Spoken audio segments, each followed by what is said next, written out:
Drop the brace.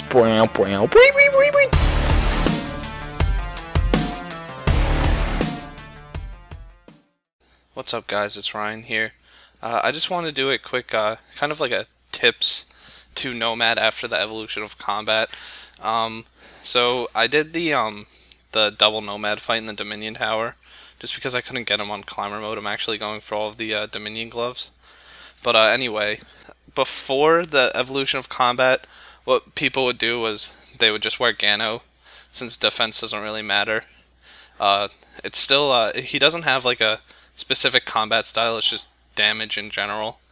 So I mean, there's not too much to worry about in terms of like what armor you wear. Just wear whatever armor you want and use whatever combat style you want. I use Darox and dual chaotic longswords, and I mean, it worked pretty well for me. I think the ability is called Massacre, and it's pretty much like Slaughter on crack, and it works really well for it. But okay, so tip number 1, do not fuck with the mines, because the mines will one-hit you no matter what your life points is, whether you're full life points, whether you're half life points, just one-hit KO. So yeah, if you step on the mine, you're dead. Like, there's no possibly surviving, you will die. So when he uses the mines, just stay still and keep attacking him. That's what I did.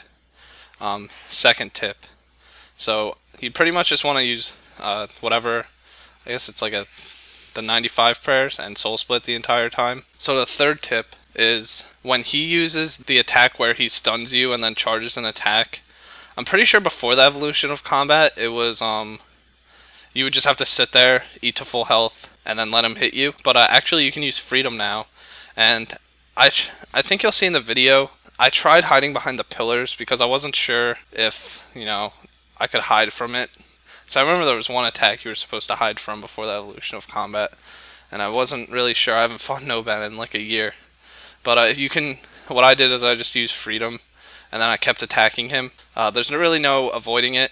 It'll still hit about 75% of your life points, so just make sure you're at full health, and when he hits you, just eat up again. In terms of like what I used, like food-wise, well, you have to keep in mind that I had the double Nomad.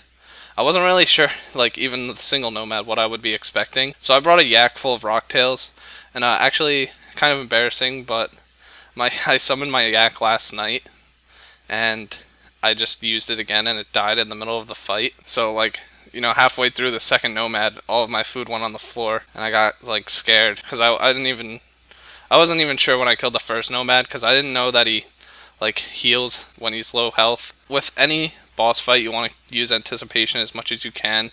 It lowers the damage you take significantly. Honestly, if you're fighting a single Nomad, you're probably better off using a attacking familiar like a Steel Titan, or you know, whatever you can use. It wasn't hard for me at all. Even the double Nomad was not hard at all, because I remember when I did the Nomad quest for the first time, I died like 5 times. The ultimate abilities I used were Massacre and Berserk.